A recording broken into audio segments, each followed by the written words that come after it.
All right, Brandon, I am assuming every great ceviche recipe starts with some fresh fish. Oh yeah, most definitely. Usually we come right down here to Airline and we pick up whatever fresh fish we can get in. You know, we never know what the catch is going to be for the day, so every day the catch changes and something else. Usually what I do is I come in here and I go to the back.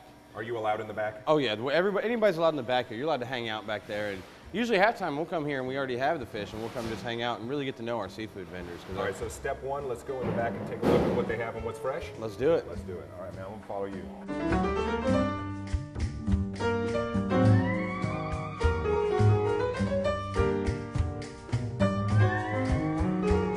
And everything's pretty much labeled for us, so it makes it a little bit easier for me to kind of go through and sort.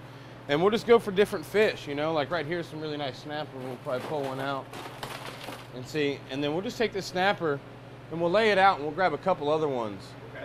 And then that's just how we kind of decipher what we're going to do for that day. Then we'll sit down, we'll talk about, you know, what's the price per pound? Okay. What are we looking at? When did it come off the boat? Can you make ceviche with pretty much any kind of fish? I mean, do they all lend themselves to it?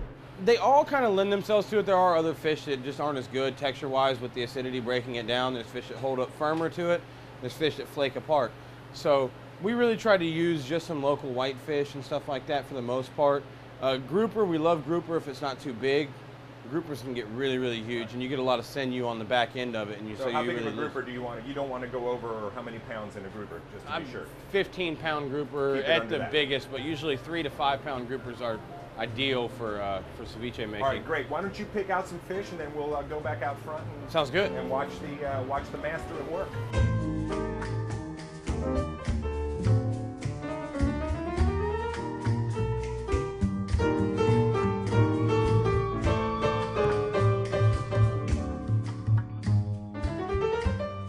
Yeah, we have a pretty big selection here. You know, there's different groupers on the table. We got some snappers. We just kind of put them all out here so we can show you all the different fish that we actually work with, you know, on a regular basis. There's porgies out here, the flounder.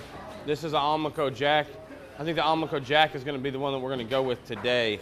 Just by the looks of it, by actually coming in here and looking at its gills, we can see that it is fresh. It just got off the boat. The best thing about flounder is that you have 4 meat sides to it, and it's a really nice fillet of meat.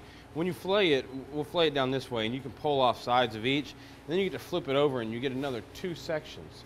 And so you really kind of get a good, decent amount of meat for what you're using, and it also really cooks really easily in the lime juice. You only have to let it marinate for about 30 minutes at the most, but it's cooked after 5. So it's really nice flavor. It lends itself to other flavors, and it lends itself to just seeing fresh fish. If you're wanting to do the ceviche where it's just about the fish, I really feel that almost the cobias and the amberjacks really lend a great texture to it because they do stand up to be a little bit firmer and they'll still break down good with the acidity.